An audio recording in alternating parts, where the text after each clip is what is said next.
Hi everybody, we're going to talk about interfacing today. So hop on and feel free to ask some questions.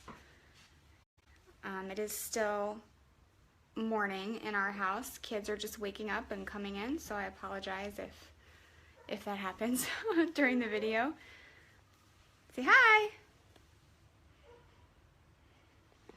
Okay, so Carlin's released yesterday along with the rest of the fall collection, which is all stunning. Carlin's calls for interfacing, and I know that that can be daunting for some people if you don't know what kind of interfacing you need or how to use it or where to buy it. So I thought I would just tell you a little bit about that. I make a lot of bags, so I use a lot of different kinds of interfacing, and I'm just going to go through them one by one and talk to you about the different kinds. My all-time favorite interfacing, and the one that I used on my Carlin's, is woven interfacing. The Pellon brand is called Shape Flex or SF101, and it looks like fabric. It's woven interfacing. It just looks like white fabric. It's got a shiny side. I don't know if you can see that. That's the sticky side, and then it's got a dull side that just looks like white fabric. It's really good for apparel of all kinds, or linings of bags, or handles of bags, like this one. It's also what I use to back my t-shirts with when I'm making a t-shirt quilt, to give it just a little bit of body and stability, make it easier to sew through, make it not stretchy. But not add too much weight. That's what woven interfacing is really good for. It's going to give you a little bit of thickness and body, but it's not going to add any bulk to your seams. Pellon, as I said, it's Shape Flex 101. It's only 20 inches wide, so you have to usually buy a lot of it to make a garment like, sorry, I'm getting notifications down here. Okay. To make a garment like Carlin's, you might have to buy a lot of the Shape Flex. I like the off-brand. It's made by Staple Sewing Aids, and it's 44 inches wide. That means you can fuse the entire piece of interfacing to your piece of quilting cotton, then trace your pattern on it and cut it out all at once. So you're not having to trace on the fabric, trace on the interfacing, cut them both out, and then fuse one to the other. So if you can find that online, try to find that one. I like it a little bit better. My local quilt shop carries it, and if you have a really nice local quilt shop, you can go in and ask them to start carrying it for you, and they probably will. That's woven interfacing. I don't have the best internet, so I apologize if it starts getting spotty. Give me a shout out if everything's looking good on your end.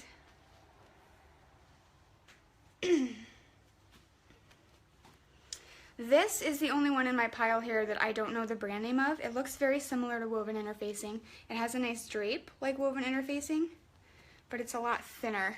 You can see through it. It has the bumpy fusible side, so you would want to place the bumpy or shiny fusible side down on the wrong side of your fabric and then hit it with your iron. The off-brand, I think that it works out to be cheaper than the Pellon Shape Flex because it's so much wider. So you need less than half of it because you can place things the other way on the interfacing, so you don't have to buy the whole length of the coat off the bolt of Pellon. I hope that answers your question. I'm not sure how much it is because I work at my local quilt shop, so I get a discount. Hi Pam, hi Shannon, hi Stacy, thanks for joining. So you can also buy Pellon pretty cheap on Amazon by the bolt, and you'll go through a bolt like crazy. It's not going to last you absolutely forever. So I would shop around, call your local quilt shop, see what their price is, check on Amazon and see what their price is and see what you can get. That's for the woven interfacing. This is another super lightweight. So like go to the store and feel them. And for me, for apparel, I want it to have a drape. I want it to be just like a second skin for my cotton. That's all I want out of my interfacing. It's not going to add any thickness or bulk. A lot of people also use any featherweight interfacing. Pellon has a bunch. They have a featherweight, they have a lightweight, they have like an ultra featherweight, I think, and they look like more like paper. You can see it doesn't drape. It just looks more like a paper.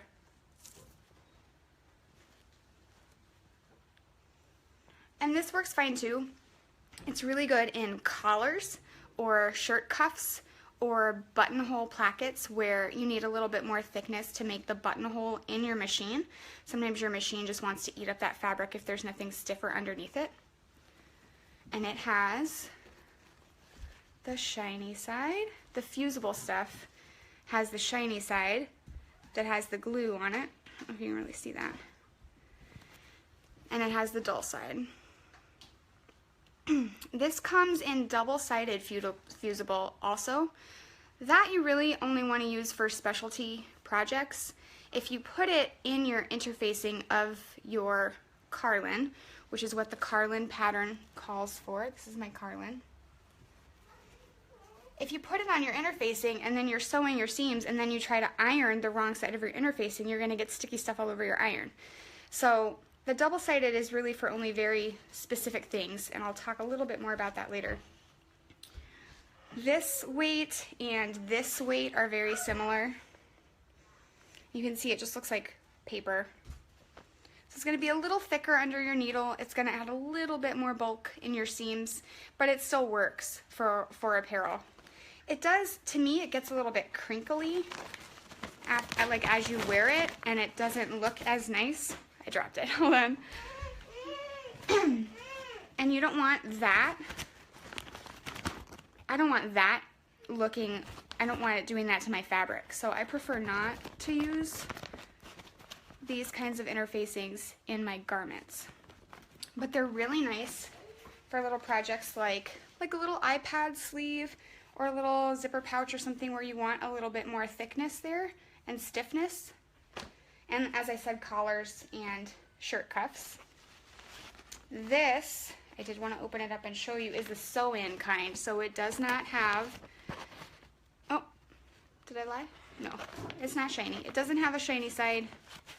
You just sew it in, which you might want sometimes if you're doing a lot of ironing or a lot of it is going to be exposed while you're ironing. You don't want it just sticking everywhere.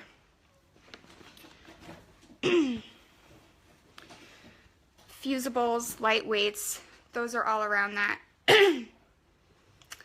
Shannon says her needle gunks up when she uses the double-sided. I agree, it's not the best. I am going to tell you about a use for some of it in just a minute. I wanted to say the lightweight interfacing, there's one that's a little bit thicker called Decor Bond that's made by Pellon. I think it's 808.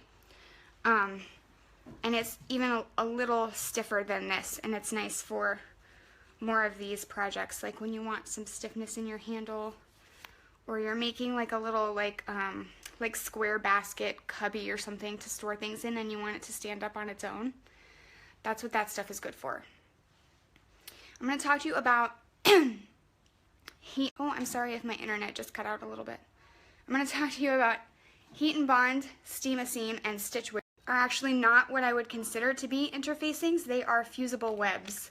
They have literally a web of glue on them that you're gonna melt to your fabric, and then it's not moving. It's not gonna come up. And then you peel off the paper side and then you fuse it down to another piece of fabric. That's what you want a double-sided for, when you just want to stick a piece of fabric to another piece of fabric, like this quilt block that I made. So I cut this out of, well, I fused the heat and bond to the fabric first, and then I traced my shape and cut it out, and it's stuck. Sweetie, take the cat in the other room if you want to play with her, or if she's hurting you. It's okay. So it's not going anywhere. It's going to stick for a long time. I am going to sew it down because it's a quilt, and it's going to be washed and dried and dragged along the floor, but you almost wouldn't even have to sew that. It's not coming off. It's like glue. That's what heat and bond, steam a seam, and stitch witchery do. Stitch Witchery makes one that's a 1/4 inch wide. It comes on a spool like ribbon, and it makes one that's 1/2 inch wide. Those are really nice. Yes, you can have that for turning under your lace, and they'll stick. So then when you go to sew it on your machine, if it's a finicky fabric, it'll be a lot easier to sew that hem in place.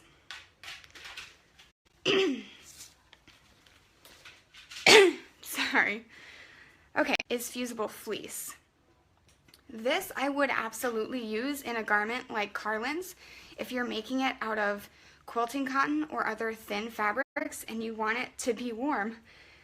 You could take this fusible fleece. You can see it's pretty thin. It's a little thinner than any fleece that you would get to make the coat out of. And it's sticky on one side. It has the bumpy side where you can iron it on. And then it has a soft fleece side. I used it when I made this bag. This is kind of a slouchy bag. I didn't need it to stand up on its own. I didn't need it to be super thick. I'm sorry, my camera's sideways now. It just gives it a little bit more body and weight. And it'll give your garment a little bit of extra warmth if you want it, if that's how you want it to be. Carlin's asks you to fuse the interfacing to the lining. I think if you were using fusible fleece, you could fuse it to the exterior as well, if it was a very thin fabric on the exterior. If you're using fleece or a thick wool, it's going to be difficult to fuse anything to that, simply because you don't usually want to have your iron very hot when you're ironing wool. But if you're using quilting cotton, I would fuse it on the cotton side to your fusible fleece, and then it would make it a little bit thicker and warmer and cozy. You can buy it in a package or you can buy it off the bolt. I buy it at my local quilt shop off the bolt. Sometimes it goes on sale on Amazon in the package, and I buy it that way. So just keep an eye out, look around. There's another little scrap of fusible fleece. You can see it has a pretty good drape. It's not really stiff. Ooh, I bet Walmart has pretty good deals on interfacing, actually. As I said, I work at my local quilt shop, so I get almost everything there. But Walmart probably is a really good place to look if you don't have a Joann's or a Hobby Lobby too, or a local quilt shop. I'm going to talk to you about foam interfacing now. This is really not something that you would use in a garment that I can think of. If you have a use for it in a garment, please feel free to pipe in. You can see it stands up by itself. So, or a backpack or something that you like. This one that I made, this one's 2 years old, and you can see it still almost stands up by itself. April, the only garment I've been talking about is the Carlin's Fancy Flare Coat. It released yesterday with the rest of the fall collection. And it does call for interfacing in the lining. I didn't know you made that purse. Yeah, I did. The foam interfacing that I'm talking about, Pellon makes a fusible and a non-fusible. And the more popular one is by Annie's Soft and Stable. You can quilt through it and it won't mess up your needle. The Soft and Stable is not fusible, which I don't love. I mean, I don't love the fusible ones because they're made differently somehow, and you can't iron directly on them, which is really tricky to try to do when you're making something that you can't iron. All these other interfacings you can iron right on them and they won't hurt your iron, but the Pellon fusible foam you can't iron on top of, which is difficult to work with. But the By Annie Soft and Stable you can iron right on top of. You just, oh thanks Kathy. Foam on a Batman costume, that's brilliant. You can like, Tanya, you're swooning, I'm swooning too. I do nothing but swoon and CKC. You can use it to add a little bit of puffiness, like probably what you would do in a Batman costume. Or if you wanted to quilt a bag that you were making, it would give it that really nice puffy quilted look, but it would still stand up straight, which batting isn't going to do and fusible fleece isn't going to do. So that's foam interfacing. Again, you can buy it in a small package or you can buy it off the bolt. Any heavier than any of those, we're getting into stabilizer, which usually is going to be called stabilizer and not interfacing. Pellon makes a fusible and a non-fusible and probably a double-sided fusible. I buy this by the bolt on Amazon, so I have a ton of it. I can't really see. I think this is a bumpy-sided fusible, and then the smooth side is on the other side. This, I don't use this in garments. You could use it in a costume, or if you wanted a really stiff, like upright. I'm sorry, I think my internet might have just cut out again. This is heavy stabilizer. Peltex is, and then here's another brand of it. It's upright, it's very stiff. It's not super thick, but it is going to be hard to sew through. You usually want to leave it out of your seams and just put it like in the base of a bag. In this bag, it's in the base of the bag. So the bag has a nice sturdy base to stand up on. And I trimmed it a 1/2 inch all the way around so that it wouldn't be in my seam allowance. It's just on the bottom of the bag, and that gives it a lot of extra stiffness. This could also be used if you were making a basket, like for a cubby that you wanted to keep stuff in. It can be difficult to turn right side out, but it's worth it when you do get it turned. If you make the whole thing out of Peltex, it's going to be kind of tricky to do, but you can do it. And here's another little scrap of it that I have. Okay, does anybody have any questions that I can answer? I might not know the answer, but maybe somebody will. This is just my stash of interfacings. Sorry, I got a phone call. So we talked about double-sided fusible webs, we talked about foam, we talked about stabilizers. I'm gonna reiterate that my favorite for apparel is woven interfacing. Shannon, what did you use in your Carlins? Was it a featherweight? I think you said you used a Pellon featherweight in your Carlins. And obviously it's gorgeous, and it has a really nice drape and feel to it still. It didn't make it too stiff or anything, so you can use featherweight. I like my wovens. The Pellon woven, again, is called SF101. It's called Shape Flex. And here's my Carlins. Mommy, I'm gonna go watch things in your room. Is Daddy at work? Yep, Daddy's at work. Good, then I can. So you can see it didn't add any stiffness or anything. I was still able to do my buttonholes, which have been written out of the pattern now because the thickness can be a little bit difficult, but I was still able to make my buttonholes with my woven interfacing in there, and the wool, and the satin. I'm going to show you that it just still drapes really nicely. It doesn't add any thickness, it didn't add any bulk to the seams. And that's my, my interfacing knowledge. Thanks, Melissa. Carlins is a great pattern. It's not fast, but it's totally worth it. I made it on vacation in the evenings in the hotel room while my husband took my kids to the pool. So even with a hotel iron, it worked out pretty nicely. It has a little bit of bubbling there, which I'm going to choose to blame on the satin and not the interfacing. All right. Well, if you watch this later on a replay, you can ask questions. Hopefully I didn't miss anything. I know you guys know what it's like to have 3 kids running around, and sometimes you forget what you were going to say. So ask me a question. I did volunteer to be paired up with somebody who buys Carlins and wants a helper of some kind. So just let us know what we can do to help, and let me know if you have any questions about interfacing. And have a great day. Bye.